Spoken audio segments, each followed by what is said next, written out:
ng talong na perito, tapos okra na nilaga. Isasawsaw sa toyo. Magagandang programs and projects. Then, nag-expect sila talaga ng pagbabago. Tumutulong sila. Puno ng development.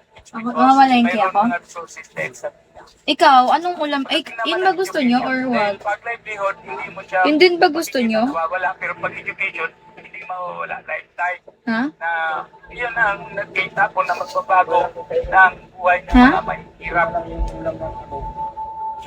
Ano yan? Sige. Masbate's history Or gusto mo tortang talong na lang? and the Sige. development of the Masbate Gold Project Mas bati pa oh, pinapanood ko. to train Taga dito tayo dati, di ba? thousands. The mine has offered more than just work. It has Maganda built sa Masbate skills that pala will eh. open doors beyond the Philippines. Ano din pala yun pa? My Probinsya? family has been a part of this industry since I was a kid. City? Back then, the primary source of income of most of the people is small-scale mining. My father once worked in a small-scale mine. That Dami yung mga venture, farmers doon, nagtatanim I sila. was given the opportunity to be a part of the scholarship program. Now I'm happy to share that I am a licensed professional engineer. Hi, Prosper. I have experience operating the heavy Thank you so equipment. much, Prosper. Back then, I didn't expect that I would be encountering this challenge. Thank you, Different from a Prosper. typical girl. Me, I am an extraordinary girl working with a heavy equipment. Extraordinary girl pala to.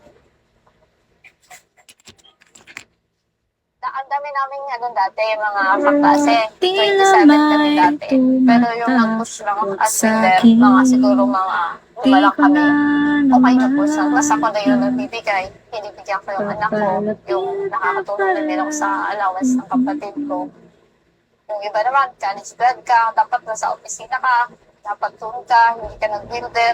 Na-inspired din ako dun sa mga vlogger na malalaki na yung sinasahod sa ibang kasi. Saka, balak talaga mag-abroad. Sabi nga nila, pag babae, hindi naman mahirap hindi naman pasmado talaga yung kamay. Hi, no face. Kalmado lang. Yes. Kalmado lang yung kamay. Ang mga babae. Ganun. Ay, wala na pa. Very important. Hi, no face.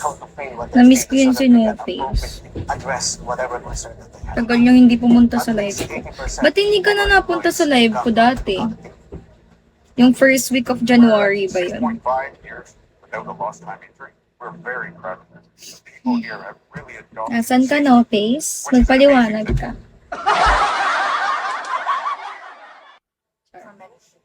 Madaling araw live.